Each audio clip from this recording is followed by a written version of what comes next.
Marcus Kane was 3 drinks into his nightly routine of forgetting why he'd chosen to live on the ass end of nowhere, when the proximity alarms shattered his carefully cultivated solitude.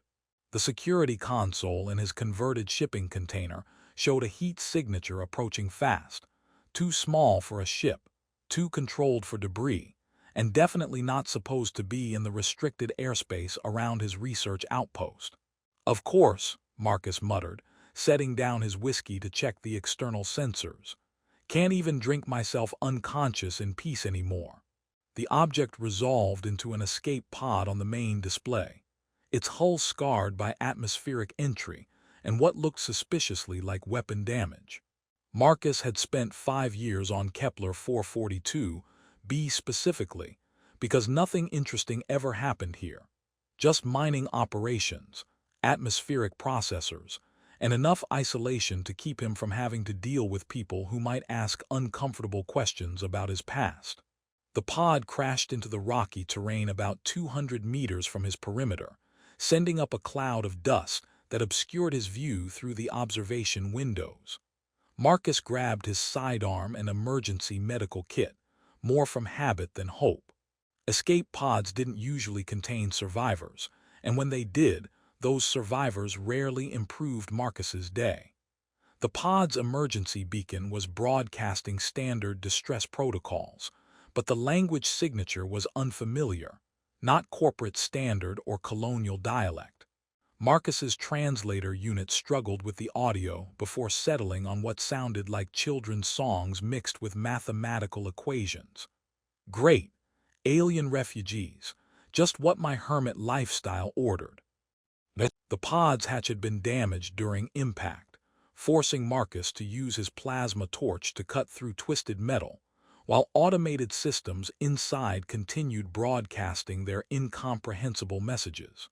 When he finally breached the hull, nothing could have prepared him for what he found inside. A child stared back at him with eyes that seemed far too old for her face, a girl who couldn't have been more than 7 years old, with delicate features that were almost human, except for the pointed ears that swept back from her skull like graceful fins. Her skin bore luminescent markings that pulsed with soft blue light, and when she saw Marcus, those patterns shifted to rapid flashes that his translator couldn't interpret. "Easy there," Marcus said, holstering his weapon and raising his hands to show he meant no harm. "I'm here to help." The child spoke in a voice like wind chimes, her words mixing familiar phonemes with sounds that human vocal cords couldn't produce. Marcus's translator managed to catch fragments. "Family gone, safe place, please help." What stopped Marcus cold wasn't the child's obvious distress or her alien features. It was the way she looked at him with desperate hope, as if he represented salvation rather than just another stranger who might disappoint her. That look reminded him of someone else, someone whose memory he'd spent 5 years trying to drown in alcohol and solitude. "Okay, kid, let's get you out of there."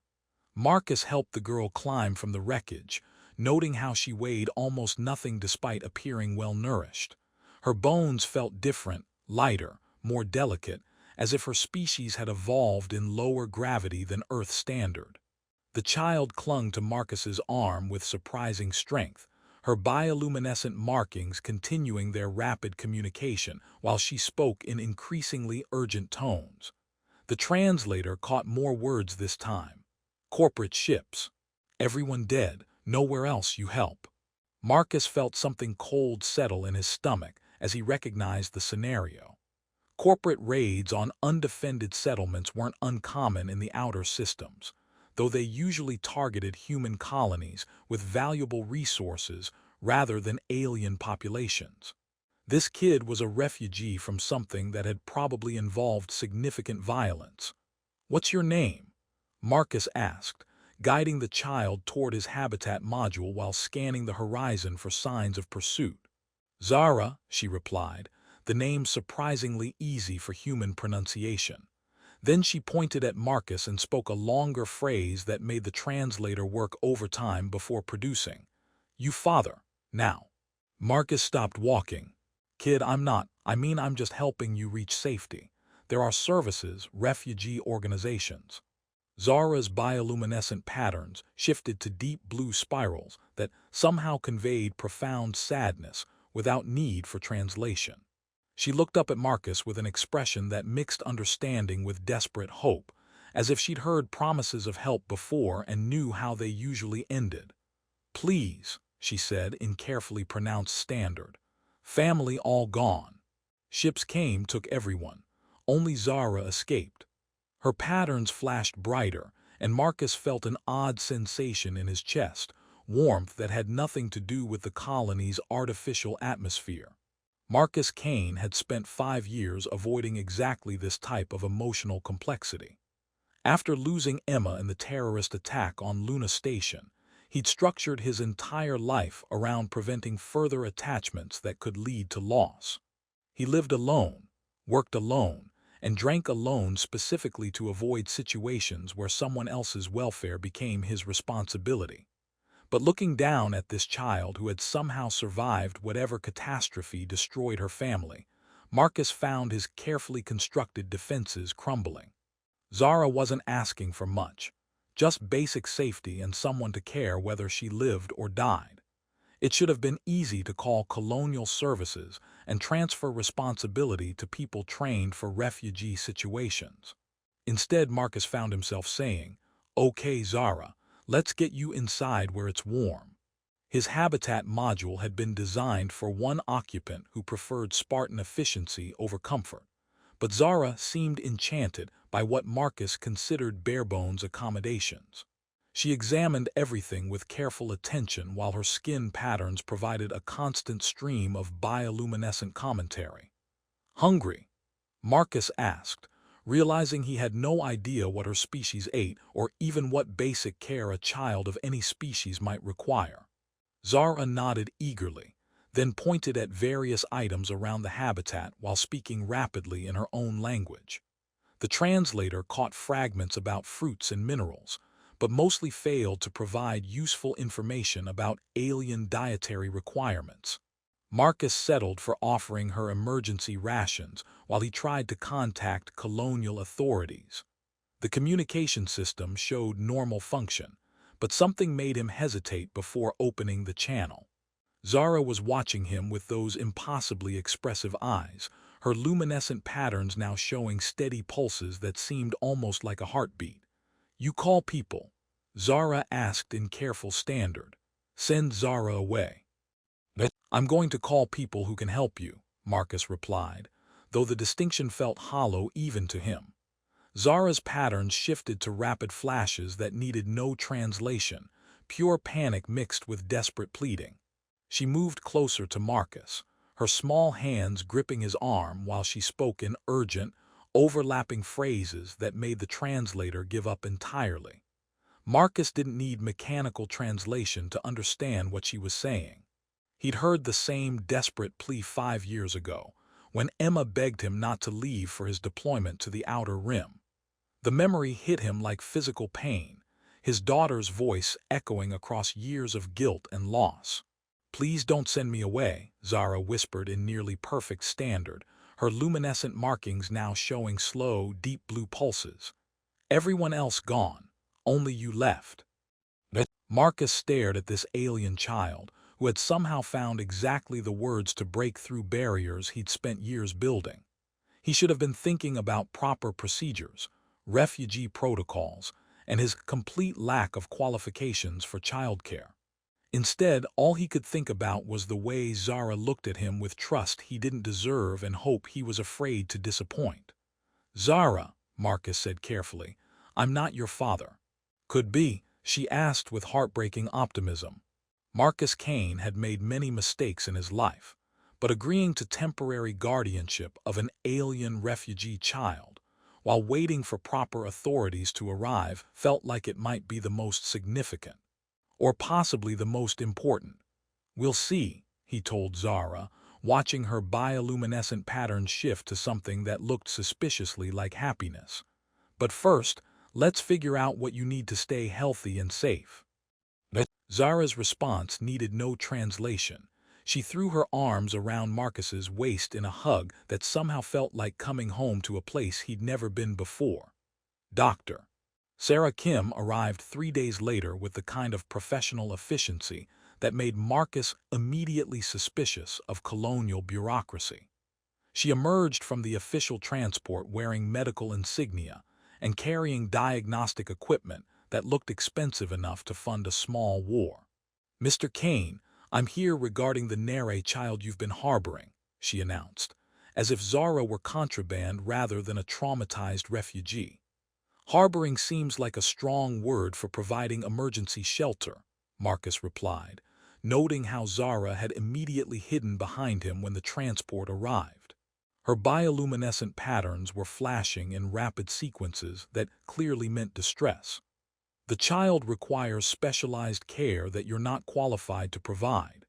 Naia physiology is complex, and their psychological needs are particularly challenging for non-empathic species."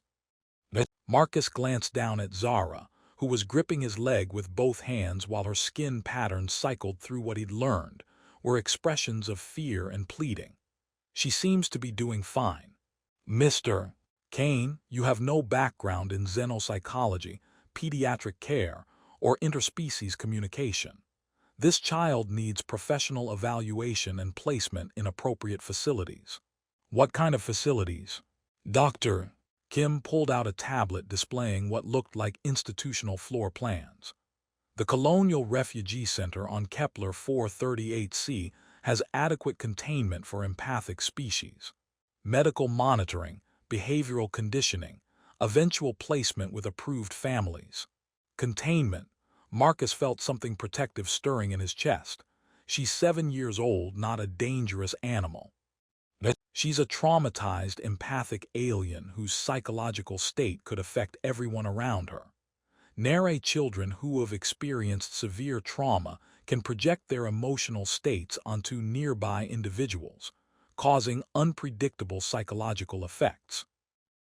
Marcus realized that might explain the odd sensations he'd been experiencing since Zara's arrival.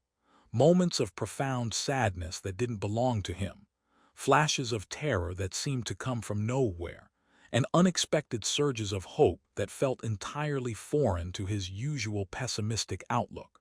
"Is that what she's been doing to me?" "Almost certainly.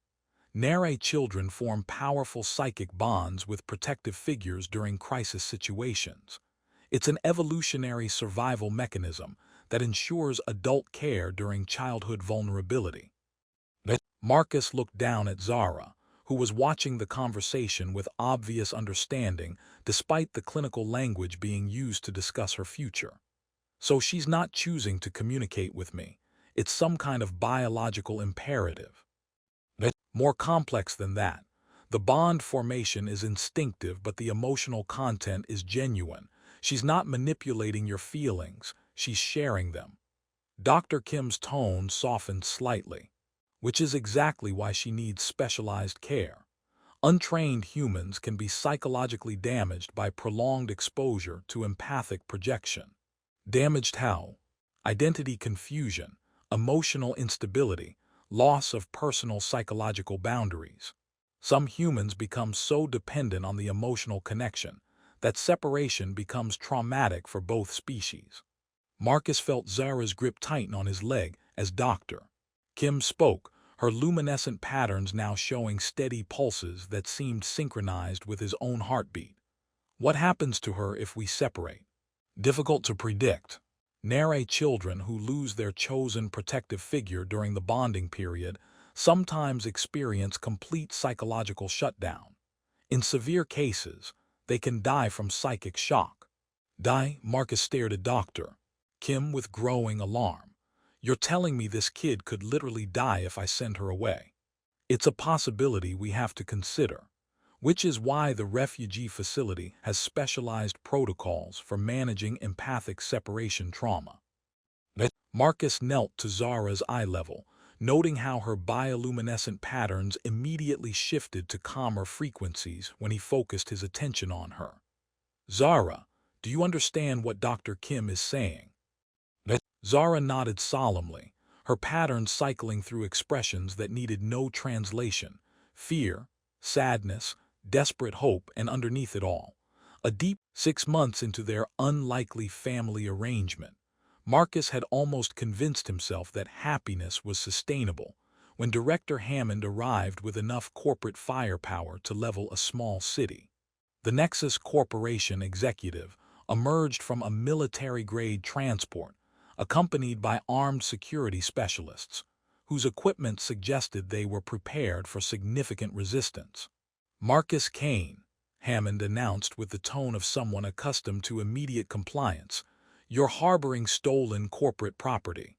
Marcus had been teaching Zara basic human games in the converted workshop that now served as her playroom, watching her bioluminescent patterns shift with delight as she mastered increasingly complex puzzles. Her empathic abilities had grown stronger over the months, allowing her to sense his emotional state and respond with comforting presence when his nightmares about Emma returned. "Director Hammond, I assume."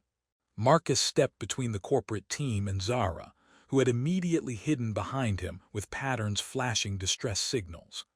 "I wasn't aware that children qualified as property under colonial law." Naia survivors fall under salvage rights established by Nexus Corporation following the pacification of their homeworld. All remaining specimens are corporate assets pending scientific evaluation and commercial development. Specimens. Marcus felt his protective instincts flaring with dangerous intensity. "She has a name, and she's under the protection of legally established guardianship. Guardianship obtained through illegal harboring of corporate property.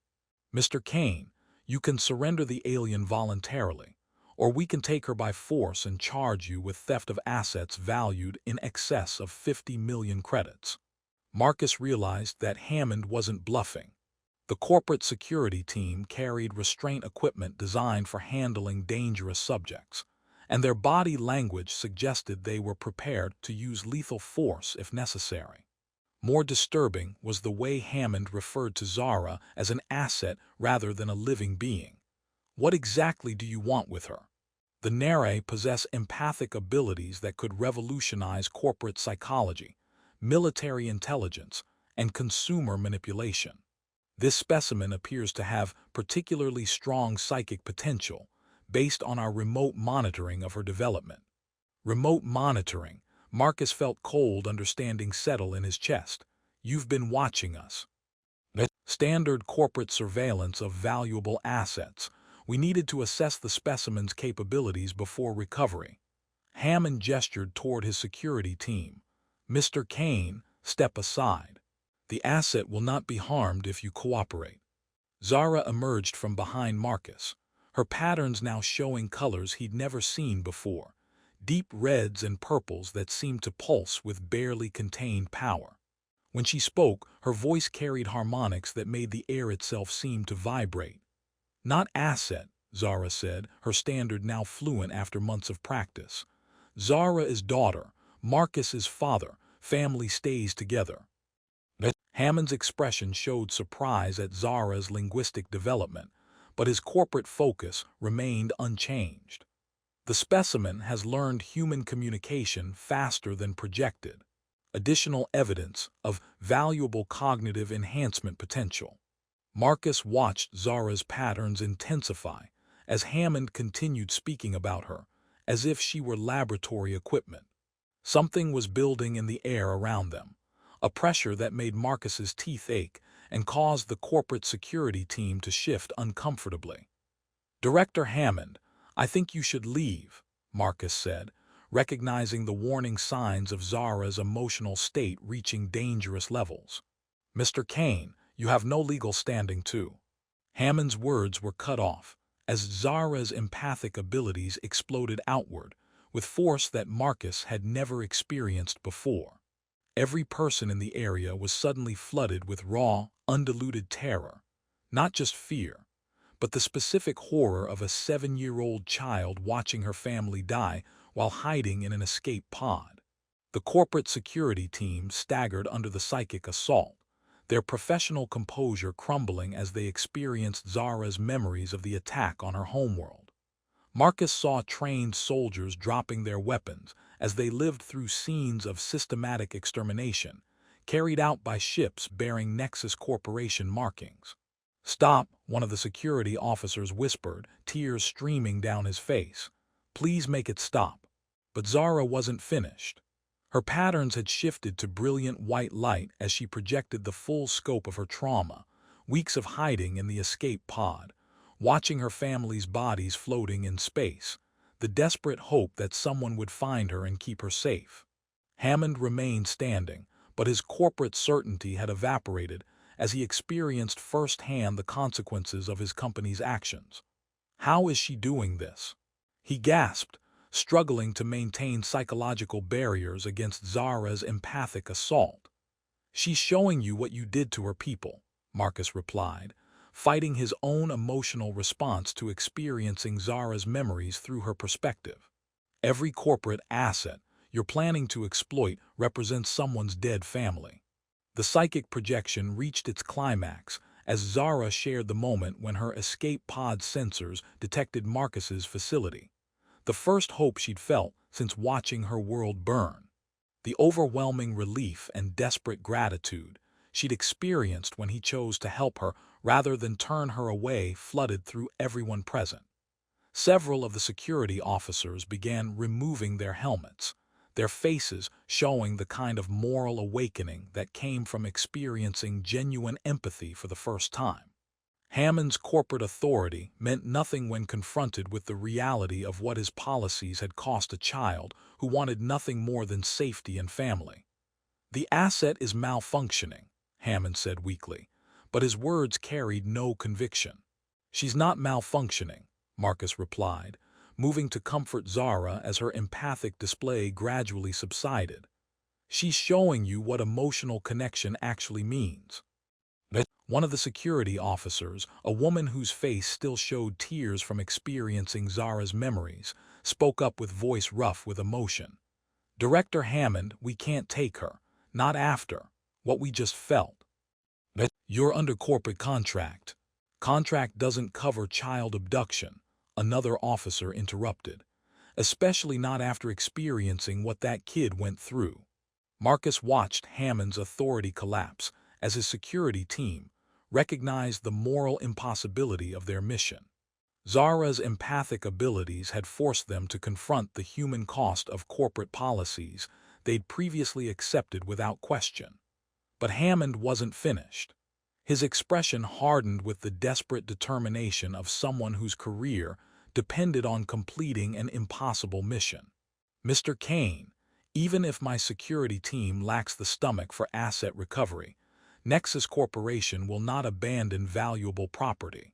We'll return with different personnel and legal authority that supersedes colonial guardianship laws." "You're threatening to steal a child." "I'm promising to recover corporate assets through whatever means necessary." Hammond's smile carried no warmth. "Enjoy your temporary custody, Mr. Kane. It won't last long." As the corporate team retreated to their transport, Marcus realized that Zara's demonstration of her abilities had made their situation more dangerous rather than safer. Now Hammond knew exactly how powerful she was, making her even more valuable to corporate interests. "Marcus' father scared?" Zara asked, her patterns now showing gentle blues and greens as she tried to provide comfort through empathic connection. "A little," Marcus admitted, pulling her close while watching the corporate transport disappear into Kepler 442b's atmospheric haze. "But we're going to figure this out together." Marcus felt Zara's empathic presence wrapping around him like a warm blanket, providing strength and determination that he couldn't have summoned alone. Her abilities didn't just allow her to share emotions. They created genuine connection that made him feel capable of fighting battles he never would have attempted for himself. "Together," Marcus confirmed, understanding that protecting Zara meant taking on an entire corporate empire that viewed empathic children as profit centers rather than people. But looking down at this alien child who had chosen him as her father, Marcus realized he was willing to fight any battle necessary to keep their impossible family intact. The legal battle that would determine Zara's future began in the Colonial Appeals Court on Kepler Station, where corporate lawyers faced off against the hastily assembled coalition of alien rights advocates that Marcus had somehow managed to organize. Dr. Sarah Kim had become their star witness, testifying about Zara's remarkable psychological recovery under Marcus's care, while documenting the trauma that forced separation would inflict. "Your Honor," the Nexus Corporation attorney argued with practiced corporate arrogance, "regardless of the emotional testimony, the legal facts are clear. Naia survivors fall under salvage rights established after their homeworld's pacification. Mr. Kane is illegally harboring corporate property valued at over 50 million credits." Judge Martinez, a stern woman whose reputation for fairness had made her the compromise choice between corporate and colonial interests, studied the legal briefs with obvious skepticism. "Counselor, are you seriously arguing that a sentient child qualifies as salvageable property? The Naia species possesses commercially valuable psychic abilities that represent significant corporate investment in research and development. This particular specimen shows exceptional potential for military and commercial applications." Marcus watched from the gallery as Zara sat quietly beside him, her bioluminescent patterns showing steady calm, despite the clinical language being used to discuss her fate. Over the months, her empathic abilities had taught her to provide emotional support even when she was the one in danger. "Mr. Kane," Judge Martinez called, "would you like to respond to these claims?" Marcus stood, feeling Zara's empathic presence strengthening his resolve as he faced the most important argument of his life. "Your Honor, 6 months ago, I found a traumatized child in a crashed escape pod. Since then, I've watched her learn to trust, to laugh, to feel safe for the first time since her family was murdered. Nexus Corporation wants to reduce her to a laboratory specimen because her empathic abilities might be profitable." "The court recognizes the emotional appeal," the corporate attorney interrupted, "but emotions don't supersede established salvage law." "What emotions?" Marcus asked, his voice carrying an edge of anger that made Zara's patterns pulse with protective warmth. "Would you like to experience what this child went through when your corporate ships exterminated her people?" Before anyone could object, Zara stood and walked toward the witness stand, her small figure commanding attention through the simple dignity of her presence. When she spoke, her voice carried the careful precision of someone who had learned language specifically to defend her right to exist. "Your Honor, may Zara show what corporation did to family?" Judge Martinez looked uncertain. "Child, what do you mean?" "Zara can share memories, show truth about Nexus Corporation pacification." Her patterns began shifting to deeper colors as her empathic abilities activated. "Everyone see what really happened." The corporate attorney immediately objected. "Your Honor, allowing uncontrolled psychic projection could influence the court's objectivity. Or it could provide evidence that testimony cannot adequately convey." "Dr. Kim interjected from the witness stand. "Naia empathic projection doesn't create false memories. It shares authentic emotional experience." Judge Martinez considered the unprecedented request. This court has never dealt with empathic testimony. However, given the unique circumstances and the child's right to present her case, I'll allow limited projection under medical supervision.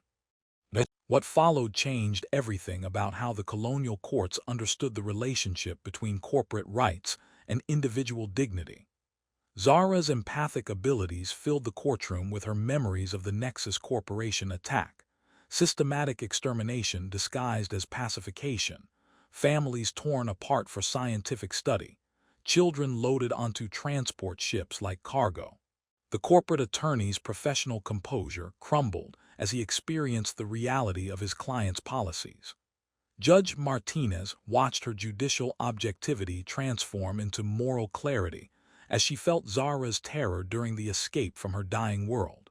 Most importantly, everyone present understood that they were witnessing testimony from someone who had survived genocide, not merely inconvenient property claims.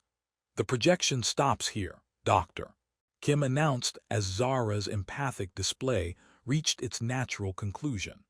Prolonged exposure could cause psychological strain for non-empathic individuals. Judge Martinez took several moments to compose herself before speaking. In 40 years on the bench, I have never experienced testimony of such compelling clarity. This court finds that referring to a sentient being as salvageable property violates the fundamental principles of colonial law and common decency. Your Honor, the corporate attorney tried to object, regardless of emotional impact, the legal precedent. The legal precedent, Judge Martinez interrupted with voice carrying absolute authority, ends today.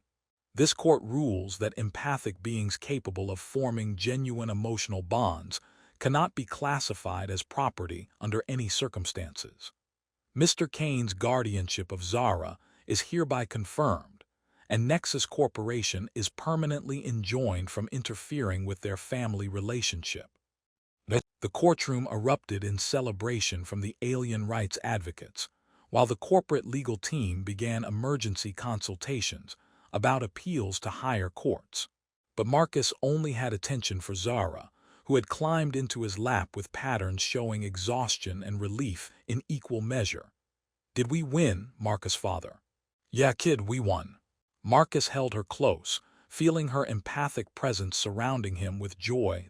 5 years after the legal battle that had established Naia's personhood and independence from Nexus Corporation, Marcus stood in the observation deck of their joint terraforming facility on the harsh world of Titan 7, watching his business partner coordinate atmospheric modification procedures with the kind of casual expertise that had made Reid Naia Environmental Solutions the most successful terraforming company in 3-star systems.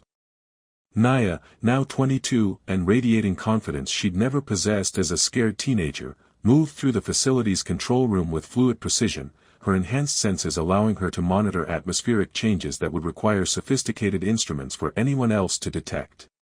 Her luminescent skin had developed richer, more complex patterns over the years, and Marcus had learned to read her moods and thoughts in the subtle variations of her natural glow. Marcus, she called through the intercom system, the methane levels in Sector 7 are dropping faster than projected.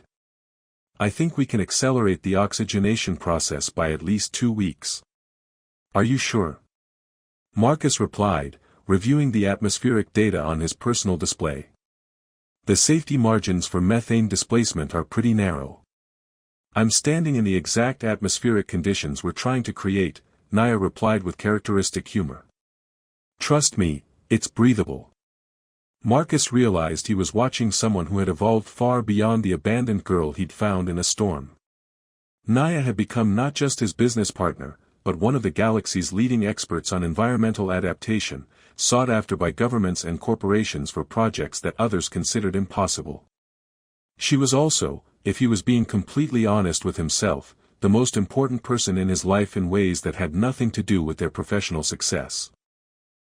The preliminary terraforming report is ready for review, Naia announced as she entered the observation deck, carrying a data tablet and wearing the kind of satisfied expression that indicated another successful project completion.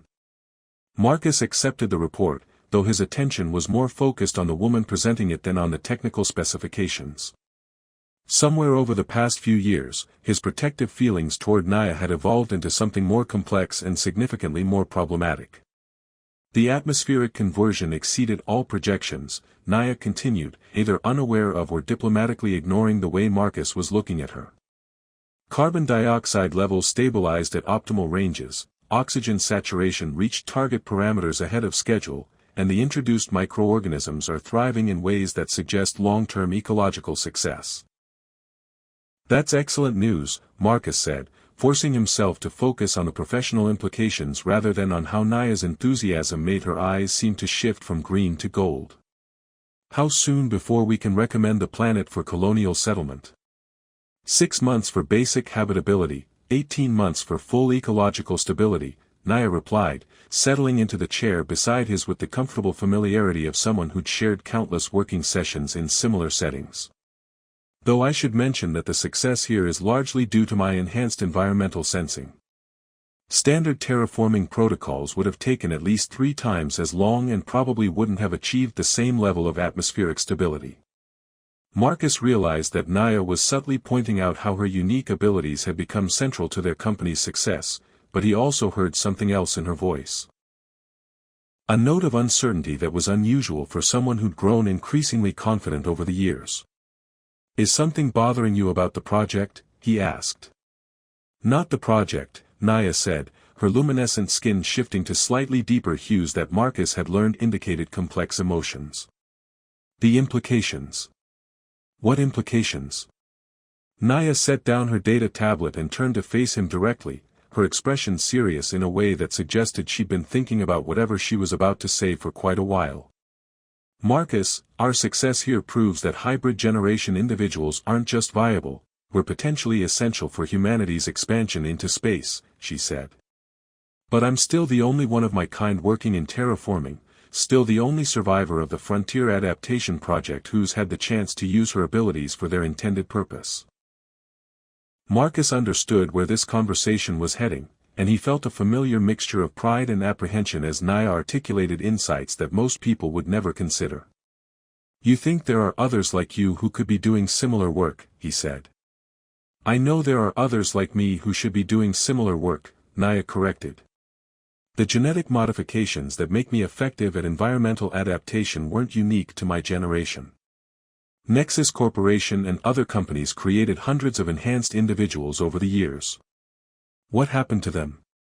Most were classified as failed experiments and either terminated or abandoned," Naia said, her voice carrying the weight of survivor's guilt that Marcus had heard occasionally over the years. "The ones who survived are probably living the way I was when you found me, hiding, struggling, treated as curiosities or threats rather than people with valuable abilities." Marcus realized that Naia's success had given her both the resources and the motivation to help others in situations similar to her own past circumstances. "What do you want to do about it?"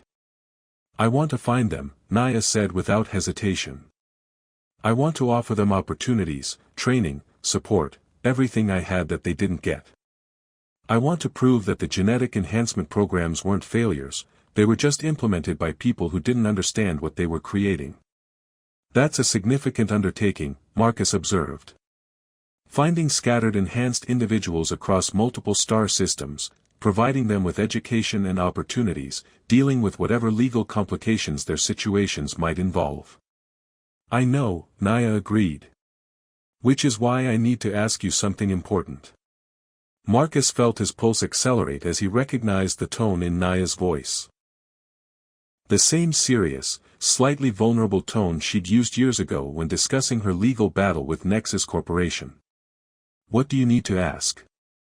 "I need to ask if you're willing to be more than my business partner," Naia said, her luminescent skin brightening with what Marcus had learned to recognize as nervous determination. "I need to ask if you're willing to be my partner in every sense of the word." Marcus stared at her, trying to process what she was saying while dealing with the emotional complexity of feelings he'd been carefully suppressing for months. "Naia. I know this is complicated," she continued quickly, as if afraid he would reject the idea before she could explain it fully. "I know that our relationship started as guardian and ward, that there are age differences and legal considerations and the fact that I'm not entirely human." "Naia, stop," Marcus interrupted gently.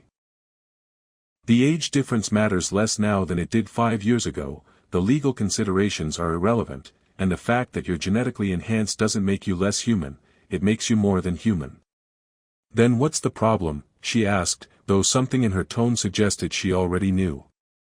"The problem is that I've been fighting these feelings for over a year because I wasn't sure if they were appropriate, if you felt the same way, or if I was just projecting romantic emotions onto our professional and personal partnership," Marcus admitted. Naia's smile was radiant, her skin glowing with patterns that Marcus had never seen before but that somehow communicated joy and relief more clearly than words. "Marcus," she said softly, "I've been in love with you since I was 19 years old. I just didn't know how to tell you without risking everything we'd built together." Marcus realized they'd both been carefully maintaining professional distance to protect a relationship that had already evolved far beyond anything either of them had originally intended. So what do we do now? Now we stop pretending that we're just business partners who happen to live together, work together, and care about each other more than anyone else in the galaxy, Naia replied. Now we admit that we're already partners in every way that matters, and we make it official. Official how? Marcus asked, though his heart was already racing with possibilities he'd barely allowed himself to consider. Marriage, if you're interested, Naia said with the kind of directness that had characterized their relationship from the beginning. Partnership in business, life, and whatever adventures we decide to pursue together. Marcus looked at the woman who had transformed from a scared, abandoned girl into a brilliant scientist, successful entrepreneur, and now, apparently, the person he wanted to spend the rest of his life with. Naia, he said carefully, are you sure you want to marry someone who's not genetically enhanced? Someone who can't share your abilities or fully understand your experiences? Marcus, Naia replied with gentle amusement, are you sure you want to marry someone who was literally designed in a laboratory and comes with genetic modifications that most people consider either fascinating or terrifying? I'm sure I want to marry you, Marcus said, reaching for her hands and noting that her skin felt warm and somehow electric. Everything else is just details. Everything else is just details, Naia agreed, moving closer until they were sharing the same chair in the small observation deck. As they sat together looking out at the transformed landscape of Titan, 7. A world that had been hostile to all life 6 months earlier but was now preparing to support human civilization, Marcus reflected on how completely his life had changed since the night he'd found Naia in a storm. One more question, he said as Naia settled comfortably against his shoulder. What's that? When we find other enhanced individuals and offer them opportunities, are we going to tell them that our company was founded because I couldn't leave a genetically modified teenager to freeze in an alley? Naia laughed, the sound mixing with the soft hum of the terraforming facility's atmospheric processors. I think we tell them that our company was founded because two people decided that being different was an advantage rather than a problem, and that together they could accomplish things that neither could do alone. That's a much better origin story, Marcus agreed. That's because it's the true origin story, Naia replied. The one that matters.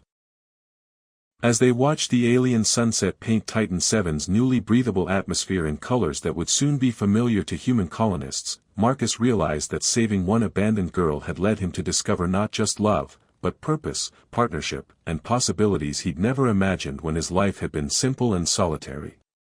And he couldn't wait to see what they would build together next. The medical facility on New Haven Colony hummed with quiet efficiency as Dr. Elena Vasquez completed her examination of Naia Reid, whose pregnancy had already attracted scientific attention from across the galaxy. Marcus paced the small room with nervous energy, trying to process the implications of becoming the father of what would apparently be the first second-generation enhanced human in recorded history. Everything looks perfectly normal, Dr. Vasquez announced, though her tone suggested she was as amazed as everyone else by the unprecedented nature of the situation. The fetal development is proceeding along expected parameters, with some fascinating genetic variations that suggest the child will inherit enhanced capabilities from her mother while maintaining full human compatibility. Naia, sitting on the examination table with her hand resting protectively on her barely visible belly, looked up at Marcus with a mixture of joy and apprehension. Normal is a relative term when you're talking about the offspring of a genetically designed terraforming expert and a stubborn ex-military officer. Normal enough, Dr. Vasquez corrected with a smile. Though I should mention that your daughter appears to be developing abilities that exceed even your own enhanced parameters. Such as? Marcus asked, settling into the chair beside Naia's examination table. Enhanced neural development, accelerated cellular repair mechanisms, and what appears to be intuitive understanding of environmental systems, Dr. Vasquez explained, displaying holographic scans that showed fetal brain activity unlike anything in the medical literature. She's going to be remarkably adapted for space colonization environments. Marcus realized they weren't just expecting a child, they were expecting the first representative of humanity's next evolutionary step, someone whose abilities would likely surpass even Naia's impressive capabilities. Any complications we should be concerned about? Naia asked. None medically, Dr. Vasquez replied, though I suspect there will be significant political complications. Word of this pregnancy has already reached several government agencies and at least 3 major corporations. Marcus felt the familiar surge of protective anger that had characterized his relationship with Naia from the beginning. What kind of political complications? The kind that involve people claiming ownership of genetic intellectual property and arguing about the legal status of enhanced individuals, Dr. Vasquez said diplomatically. I've already been contacted by Nexus Corporation's legal department asking for detailed medical records. Which you won't be providing, Marcus said firmly. Which I legally cannot provide without patient consent, Dr. Vasquez corrected. Though I should warn you that there are other ways for interested parties to obtain information they want. Naia's luminescent skin shifted to deeper, more agitated patterns as she processed the implications. They want to study our daughter. They want to control our daughter, Marcus corrected grimly. Same way they tried to control you. Not this time, Naia said with quiet determination. This time, we're prepared. Over the 6 months since their marriage, Marcus and Naia had used their terraforming company's success and resources to establish what they privately called the Enhanced Individual Support Network, a carefully constructed legal and financial framework designed to protect genetically modified people from corporate exploitation and governmental interference. The sanctuary protocols are already in place, Marcus said, referring to the legal structures they'd created. New Haven Colony has agreed to provide protected status for enhanced individuals and their families, and we have diplomatic recognition from 12 independent worlds. Plus, Naia added with satisfaction, we found 47 other enhanced individuals over the past year, and 32 of them are now working in various terraforming and environmental adaptation projects throughout the galaxy. Dr. Vasquez looked impressed. You've created an entire support network for genetic enhancement survivors. We've created a community, Naia corrected. A place where being different is an advantage rather than a liability, where enhanced abilities are valued rather than feared. Which is exactly why various governments and corporations are nervous about your daughter, Dr. Vasquez observed. She represents the future of human space colonization, and everyone wants to control that future. Marcus realized they were facing challenges that went far beyond simple child-rearing. Their daughter would be born into a universe where her existence would be political, her abilities would be coveted, and her freedom would be constantly threatened by people who saw her as property rather than a person. What do we do? He asked. We do what we've always done, Naia replied, her hand finding his across the small examination room.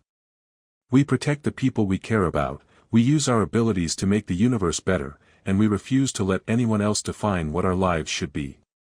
3 months later, Marcus stood in the nursery they'd built within their heavily secured compound on New Haven Colony, holding his daughter while Naia recovered from a delivery that had been both routine and extraordinary. Baby Hope Reid looked perfectly human except for eyes that shifted between her parents' colors and skin that held the faintest luminescent quality when she was content. She's beautiful, whispered Dr. Sarah Chen, the pediatric specialist who traveled from Earth specifically to attend Hope's birth. And according to our preliminary scans, she's going to be remarkable. How remarkable? Naia asked, though she was smiling with the exhausted satisfaction of someone who just accomplished something unprecedented. Enhanced environmental adaptation beyond anything we've recorded, accelerated cognitive development, and what appears to be intuitive understanding of complex systems, Dr. Chen explained. But more importantly, she shows none of the instabilities or complications that plagued earlier enhancement programs. Marcus looked down at his daughter, who was studying his face with the kind of focused attention that seemed unusually sophisticated for a newborn. She's going to change everything, isn't she? She's going to have the chance to change everything, Naia corrected. What she actually does with that chance will be up to her. And us, Marcus added, feeling the weight of responsibility that came with raising someone whose abilities would likely reshape human civilization. And the community we've built around her, Naia said, gesturing toward the window that looked out on New Haven Colony's growing settlement of enhanced individuals and their families. Over the following weeks, as Hope's remarkable development became apparent to everyone around her, Marcus found himself reflecting on the chain of events that had led them to this moment. A simple act of kindness toward a girl in a storm had evolved into love, partnership, and now parenthood with someone whose genetic enhancements made her uniquely suited for humanity's expansion into space. Any regrets? Naia asked during one of their late-night conversations as they took turns walking with Hope, whose enhanced metabolism meant she required more frequent feeding than normal infants. About what? Marcus replied, though he suspected he knew what she was asking. About finding a genetically modified teenager in an alley and deciding your life needed more complications, Naia said with the humor that had sustained them through years of legal battles, political challenges, and business development. Marcus looked at his wife, whose luminescent skin created gentle patterns of light that Hope seemed to find endlessly fascinating, then at his daughter, whose existence represented possibilities no one had imagined when the first genetic enhancement programs had been developed decades earlier. My only regret, he said carefully, is that it took me so long to realize I was in love with you. You were being appropriately cautious about the ethics of romantic relationships with former wards, Naia replied diplomatically. I was being an idiot about my feelings for an amazing woman, Marcus corrected. Both things can be true, Naia said with a grin that made Hope coo with apparent approval. 6 months after Hope's birth, Marcus stood before the Interplanetary Council for Human Rights, presenting the case that would establish legal protections for all genetically enhanced individuals and their descendants. Naia sat in the gallery with Hope, whose presence had become a powerful symbol of what enhanced humans could achieve when given opportunities instead of restrictions. The evidence is clear, Marcus addressed the council.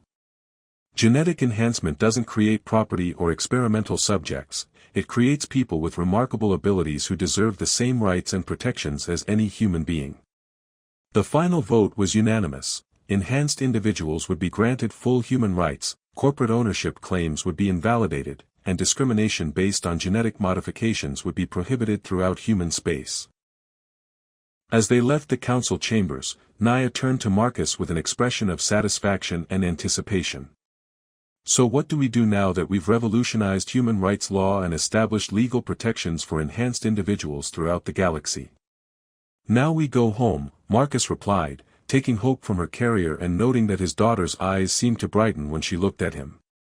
We raise our remarkable daughter, we help other enhanced individuals build fulfilling lives, and we see what other impossible things we can accomplish together. That sounds like the perfect plan, Naia agreed, her luminescent skin glowing with patterns that Hope seemed to recognize and respond to with her own faint luminescence. As they walked together toward the transport that would take them back to New Haven Colony, now officially recognized as the first enhanced human sanctuary world.